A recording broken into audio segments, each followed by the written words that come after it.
Pit stop check, we've got our snacks, and are ready to hit the road. Join Joe as he chronicles his road trips through the cities, towns, highways, back roads, and various regions of the Lone Star State. This is Texas Chronicles with Joe Perez.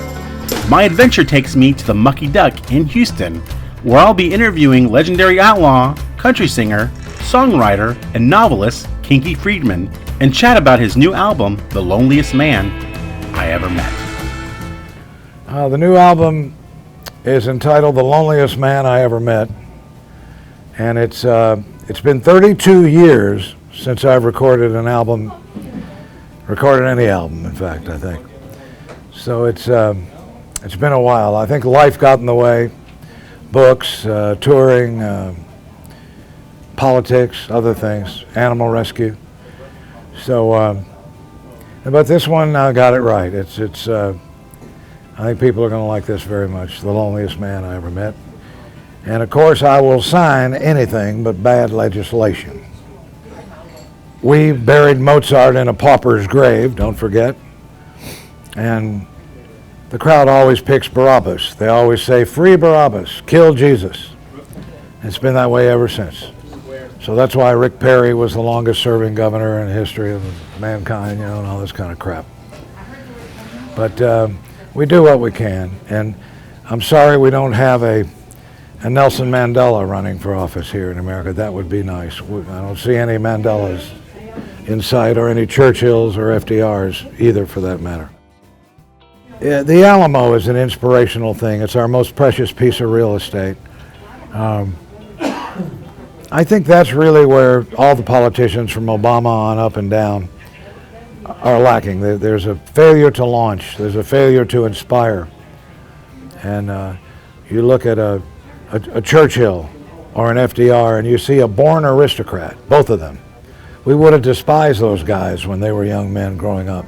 But something happened when they became leaders. Something happened that really, they listened to their better angels. They grew in office, they grew in stature. And that's what I don't see happening now. I don't see it happening with anybody. You might as well take it to the very top. You got a guy like Obama taking selfies at Mandela's funeral. He really has become kind of the Forrest Gump of all presidents. He's like me, we can't make a decision. But when I don't make a decision, it ain't that big a deal. But when Obama doesn't, it has repercussions. So I don't think he really wants to be president anymore, and I don't think he really knows how to be president. He was a great candidate. And then you see all the others running, and they're just more of the same, pretty much, I think. Except I'd like to see Bernie win, kind of, because I want to see a G in the White House. So Texas is we've had some great leadership, but it's been a long time. I would say it started with Sam Houston, who invented the state, ran as an independent. People threw tomatoes at this 72-year-old man, who created the state almost with his own two hands and heart. Then we jumped to Barbara Jordan, who was another great one. Great, maybe our only modern statesman that Texas has. And we're the Crips and the Bloods down here, We can't seem to get it together. And my definition of politics still holds today. Poly means more than one, and ticks are blood-sucking parasites.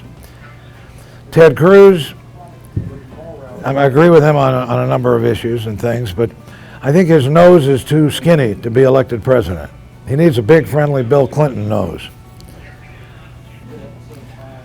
Well, I've always said something that Willie once told me that I think has been very wise. If you fail at something long enough, you become a legend.